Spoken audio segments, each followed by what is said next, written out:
जी राम राम हरियाणा। एक बार फिर स्वागत है आप सभी का बेमिसाल हरियाणा न्यूज में। मैं ब्रजेश चावला फिर जुड़ रहा हूँ आपके साथ और बता दें आपको, फिलहाल हम लोग मौजूद हैं NIT 1, जो सबसे बड़ी मार्केट, शहर की सबसे बड़ी मार्केट कही जाती है, जहाँ पर एक बीती रात कहूँ बहुत बड़ी वारदात हुई है। चोरों के हौसले इतने बुलंद की कोतवाली से मुझे लगता है मात्र 1 किलोमीटर की दूरी, जहाँ पर लगातार पूरा दिन लोग आते हैं जाते हैं, और बड़ी एक बहुत बड़ी वारदात कहूँ, चोरी कहूँ, गोविंद ट्रेवल के नाम से जी सरदार जी हैं, मजीद भैया हमारे साथ में, और एक बार हम बात इनसे करते हैं क्या हुआ है, चोरी कैसे किया गया है, मामला एक बार जानकारी इनसे थोड़ा सा आगे आप जाने प्लीज। मंजीत जी क्या हुआ है मामला, कैसे कब, थोड़ा सा शुरू से बताओ। सबसे पहले ये बताओ कि आप काम क्या करते हैं। मेरा मनी चेंजर का काम है, करेंसी के नाम से, करेंसी का है, गोविंद ट्रैवल के नाम से जी। मेरा करेंसी का काम है। मेरे इसके अंदर मैंने सुबह 7 बजे के 7-7:30 बजे करीब में यहाँ पर आया तो मेरे शॉप के देखा शटर टूटे पड़े, ताले टूटे हुए थे। जब मैंने ऊपर आके देखा तो मेरे यहाँ से करेंसी सारी जा चुकी थी, जो कि 7 लाख रुपए के आसपास की टोटल की करेंसी है, जिसमें बिलिंग का करेंसी भी है और करेंसी जो इंडियन कैश भी है और थोड़ा सा फॉरेन की करेंसी भी है, जो हम लोगों को बिलिंग पे देते हैं। अच्छा, तो ये सुबह कितने बजे आए आप यहाँ पर? मैं सुबह 6:45 बजे करीब आया था, लेकिन ये वारदात जो हुई है कैमरे में हमारी आई है 3:15 बजे करीब। वो कैमरे मेरे तोड़ गए हैं, जिसमें एक कैमरा हमको नजर नहीं आया, जो लास्ट में आया है उसकी वीडियो पूरी आ गई है हमारे पास। तो कुछ चेहरा उनका नजर आ रहा है सामने, कौन है, कुछ मुंह ढके हुए हैं, कैसा? नहीं, कुछ उनका कुछ चेहरा पूरा नजर आ रहा है। जो दूसरा कैमरा है, जो काम उन्होंने हमारे सारे कैमरे तोड़ दिए हैं, बट हमारा DVR जो है वो कहीं और लगा हुआ था, जिस वजह से हमारे वो सेफ हो गया। अच्छा, तो DVR में मतलब रिकॉर्ड हो गया? DVR में रिकॉर्ड हो गया। हाँ, तो कहीं ना कहीं मतलब तीसरी आंख कहीं ना कहीं काम आती है। बिल्कुल काम आती है, जरूरी लगानी चाहिए हर चीज, हर जी। बंदे को। कितना मजीद भैया, कितना नुकसान आप बता रहे हैं? अंदाजन जो है वो 7 लाख रुपए के आसपास मेरा होना है। 7 लाख रुपए का नुकसान, एक व्यापारी जो कि अपने परिवार को चला रहा है, एक नंबर मार्केट में बैठकर, और 7 लाख रुपए का नुकसान। आप समझ सकते हैं आज के समय में किस तरीके के व्यापार लोगों के चल रहे हैं। तो मजीद भैया, पुलिस में आपने कंप्लेंट की अभी? हाँ जी, पुलिस में मैंने कंप्लेंट की थी। 112 नंबर पे सुबह फोन किया था, फिर SHO साहब को फोन किया था, जो मेरे पास 15 से 20 मिनट के बीच में वो मेरे पास सर्विस के लिए आ गए थे। अच्छा, पुलिस मतलब कहीं मतलब डिले नहीं किया, देर नहीं, डिले तो इतना नहीं हुआ, ठीक है, जो फिर भी 15 से 20 मिनट लगते हैं इतने, मतलब आ गए थे उनके पास। मजीद भैया, क्या लगता है आपको कि इतनी बड़ी चोरी यहाँ पर कोई रेकी हुई होगी? ऐसे कैसे किसी को पता कि कितना पैसा यहाँ पर पड़ा है? बिल्कुल रेकी हुई है इस चीज की, क्योंकि रेकी के अंदर क्या उनको बिल्कुल यही पता था कि कैमरा कहाँ लगे हुए हैं, और उन्होंने उसी कैमरे को तोड़ा है। जो कैमरा मैंने परसों लगाया था वो कैमरा नहीं तोड़ पाया, जिनको पता ही नहीं था उनके बारे में। और पूरी ड्रॉज उसने खोली है, जिसमें बात जो मेरे बाबा जी के हमारा दसवंत होता है, वो दसवंत भी ले गए हैं वो सारा पैसा उठा के। अच्छा, मतलब जो एक कहें कि जो एक दान के लिए पैसा इकट्ठा किया जाता है, हाँ जी, जो कहीं ना कहीं मतलब कहीं गुरुद्वारे में या लंगर के लिए आपने इकट्ठा किया हो? हाँ जी, वो भी पैसा भी ले गए, सारा 1-1 रुपए से सिक्के लेके वो भी ले गए। 10 के सिक्के थे, 5 के सिक्के थे, जो बड़े होते हैं मेरे पास व्यापार के लिए चाहिए होते छोटे मोटे, तो वो भी ले गए वो उठा।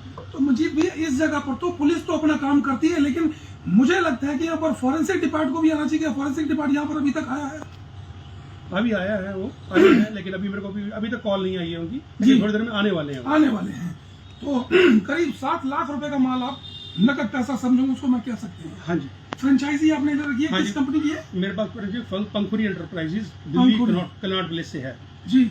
तो बिलिंग पे भी काम होता है अपना? बिलिंग का ही काम होता है हमारे पास। ये लिखना पड़ता है, जो बंदा हमारे से बिलिंग का सामान मांगता है उसको सामान देना पड़ता है, फिर वो कंपनी वाले लाके हमारे को यहाँ दे देते हैं। टोटल मतलब सारा काम जो है वो व्हाइट में ही है? हाँ, व्हाइट में है, थोड़ा बहुत करना पड़ता है, जैसे कई बार ऊपर नीचे छोटी मोटी बात होती है उससे पेटीएम से हम ले लेते हैं लोगों से। अच्छा, पेटीएम से, चलिए वो भी व्हाइट में ही गिना जाता व्हाइट में है। गिना जाता है। तो ये मशीन भी आपने यहाँ पर एक लगा रखी है ये जिसमें नकली असली के लिए होती है, क्योंकि गवर्नमेंट का रूल है कि 50,000 से नीचे की करेंसी जो आप बिल पे ले सकते हो कैश में, पैन कार्ड लगा कर अपना। तो कई बार हमारे को नकली असली के लिए हमारे को मशीन में चलाई पड़ती है। कहीं ना कहीं आपने नोट भी ऐसा किया मजीद भाई कि आपने मतलब कितना पैसा लिया या करेंसी दी? कहीं एक बंदा एक डिटेल बना लेता कि कल तक का मेरा अपडेट ऐसा था कुछ, तो अभी तक ऐसा नहीं कर मतलब अभी आप अनुमान लगा रहे हैं? हाँ, अभी तक उन्होंने मेरे को ये बोला कि फोरेंसिक वाले आ रहे हैं, तो इस वजह से मैं नहीं कर पा रहा, इस चीज को चेक नहीं कर पा रहा हूँ। डिस्टर्ब लग रहा है बहुत ज्यादा भैया? डिस्टर्ब तो सर होता ही है, डिस्टर्ब तो जब नुकसान होता है तो डिस्टर्ब तो होता है, चाहे 1 करोड़ या लाख रुपए का हो, डिस्टर्ब तो होना ही है। मंजीत भैया, कितना समय हो गया आपको ये काम करते हुए? ये मेरे पिताजी का काम है, 40 साल से ऊपर हो गया हमारे को। यहाँ पर पासपोर्ट का काम करते थे पहले हम जी। हमारा करेंसी का काम है, पासपोर्ट का नहीं, अब करेंसी का काम है, क्योंकि पासपोर्ट काम ऑनलाइन हो गया है। 7 लाख रुपए का एक बड़ा भारी नुकसान है ये। जी बिल्कुल सर, नुकसान तो बात है, बुरा है, अब क्या कर सकते हैं, जब हो गया तो हो गया जी। कोई बात नहीं। तो बता दें आपको, ये मंजीत जी हैं और गोविंद के नाम से, गोविंद ट्रेवल के नाम से काम करते हैं। पिछले 40 वर्षों से इनकी NIT 1 शहर की सबसे बड़ी मार्केट में इनकी दुकान है। चोर आते हैं 3:15 बजे के आसपास, और हौसले इतने बुलंद, बता दूं आपको, ये शहर की सबसे बड़ी मार्केट है जहाँ पर पूरी रात मुझे लगता है कि पुलिस राइडिंग करती होगी। 3:15 बजे के करीब आते हैं, एक कैमरे को तोड़ देते हैं। दूसरा गुप्त जो कैमरा इन्होंने लगा रखा था, उस कैमरे में वो कैसे कैद हो गए, ये मजीद भाई ने बताया है। और करीब 7 लाख रुपए की करेंसी जो बिलिंग भी थी, कैश भी था, इंडियन करेंसी भी थी उसमें, हाँ जी, इंडियन और करेंसी। कुछ विदेशी मुद्रा भी होगी। हाँ जी, विदेशी भी थी, थोड़े से थी विदेशी थे, बाकी जैसे कोई भी है, और उसमें 150 के नोट भी थे जो मैं आके छोड़ के जाता था, वो ले गए हैं वो सारे नोट। 150 के नोट, इंडियन करेंसी, विदेशी, और सबसे बड़ी बात मैं आपको बता दूं, जो कहते हैं ना कि आतंकवाद का चेहरा नहीं होता, और चोरों का भी कोई चेहरा नहीं था, उनके चेहरे साफ साफ सामने आए हैं।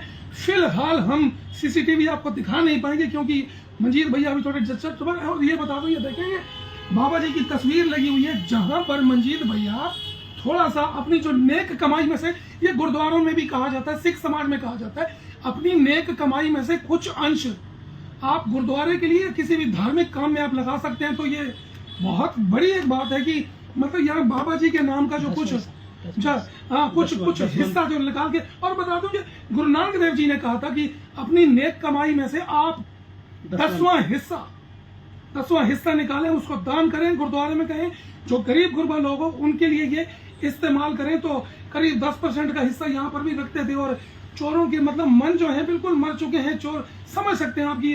जो मंदिर गुरुद्वारे, पिछले मैंने खबर दिखाई थी आपको, एक मंदिर से गुल्लक उठा कर ले गए थे, 70-80 हजार रुपए की NIT 2 की घटना थी, और नहर पार की घटना थी, NIT 5 की एक बार घटना हो चुकी है, और अब एक दुकान में ऐसी घटना होती है। करीब 40 सालों से सेवा कर रहे हैं और बड़े सज्जन व्यक्ति हैं। इनके पिताजी भी इसी जगह पर बैठकर व्यापार करते थे, और मंजीत भाई तो पूरे शहर में बड़े मैं कहूँ सज्जन आदमी है। लेकिन चोर किसी को नहीं छोड़ते। आप भी अगर व्यापार करते हैं, घर के बाहर अगर आप कीमती सामान रखते हैं, घर में कीमती सामान रखते हो, घर के बाहर, आसपास दुकान के बाहर जरूर कैमरे लगाएं। NIT 5 की 2 दिन पहले की घटना, मोबाइल शॉप से एक व्यक्ति पैदल एक बाइक लेकर चला जाता है, चोरी करके, सीसीटीवी में आ गया है। तो सीसीटीवी जरूर लगाएं। तीसरी आंख बहुत जरूरी है। फिलहाल जो पुलिस के लिए इन्होंने कहा मंजीत भाई ने कि पुलिस को फोन किया, 15 मिनट के अंदर पुलिस आ गई है। पुलिस को भी हम सैल्यूट करेंगे, आई है तो। और फॉरेंसिक डिपार्टमेंट यहाँ पर आएगा, निशानदेही होगी, किस तरीके के कैमरे चेक होंगे, सब जगह देखी जाएगी, क्या उनके निशान रहते हैं, फिंगरप्रिंट आते हैं, उसके बाद पुलिस अपनी कार्रवाई शुरू करेगी। लेकिन फिर आपको कहूँगा मंजीत भाई को एक बड़ा नुकसान है, तो कृपया करके आप भी अपने आप को बचाएं चोरों चक्कों से, गुंडों से, और सीसीटीवी कैमरे की मदद जरूर लें। हम कोशिश करेंगे पुलिस विभाग से बात करके कि इनकी जो रकम है, इनका जो पैसा है, नेक कमाई है, चोरों को पकड़ा जाए और इनकी नेक कमाई इनको वापस मिले। जुड़े रहे मेरे साथ फिर लाइव।